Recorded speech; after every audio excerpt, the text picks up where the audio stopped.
Good evening. I'm Armando Perez, and I'm going to be co-presenting with Elena, my colleague here. And the way we're going to do this, I'm going to cover the first three items: the big picture water resources issues, the institutional framework, lessons learned from other countries, and then Elena is going to talk about 8 priority watersheds in Cuba, with a focus on the Almendares-Vento watershed in La Habana, and an island-wide preliminary assessment that was conducted with a lot of input from her students. Starting with the source water, we have some facts and figures about water use on the island.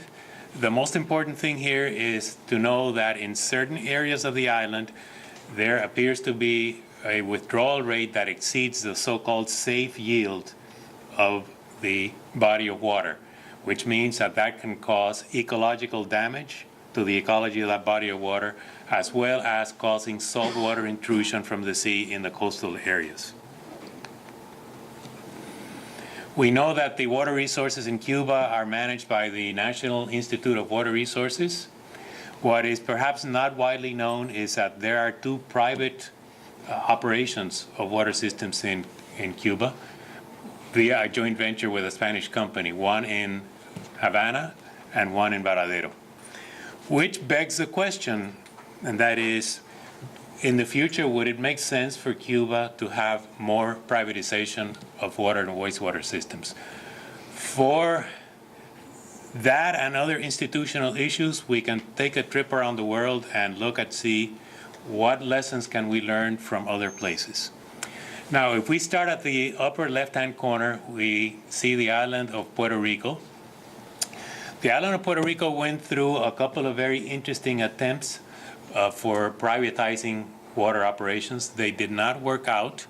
Ultimately, the government took the operation of the utility back. However, they incorporated, in taking the utility back, principles from the private sector, efficiency, metrics, all those things. And that is considered a successful operation now. Another interesting thing that was done in Puerto Rico was a integrated water resources plan that they did.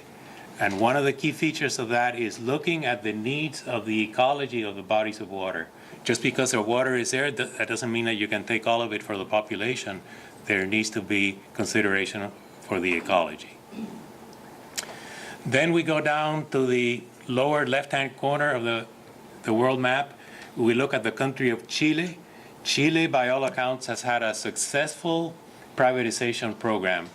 And we were fortunate here, right on this campus, to be visited by a Cuban engineer who emigrated to Chile and now is one of the managers of a privatized water system in Chile. And he shared with us a lot of the lessons that he learned there. In addition to that, there's been other attempts at privatization in Latin America, and that is reported in various World Bank and Inter-American Development Bank reports. Then we jump over to the upper right-hand corner, the Eastern Europe lessons. What we need to remember is that when a country transitions from a communist economy to a market economy, people will eventually start, the economy will improve, people will have more money in their pocket. What needs to happen then is there has to be a removal of subsidies, government subsidies to the utilities, so the utilities can stand on their own. And the other thing is you need to allow the utility to raise the monthly fees or rates that they charge so that they can generate a revenue stream that then can be converted into projects that need to be done. And finally, but very importantly, technology leaps, and Pete Martinez alluded to this already. There's no sense in trying to work with existing technology that's there when we can jump over and go to the next technology level. So going back to the privatization versus efficient self-management model, which one is better?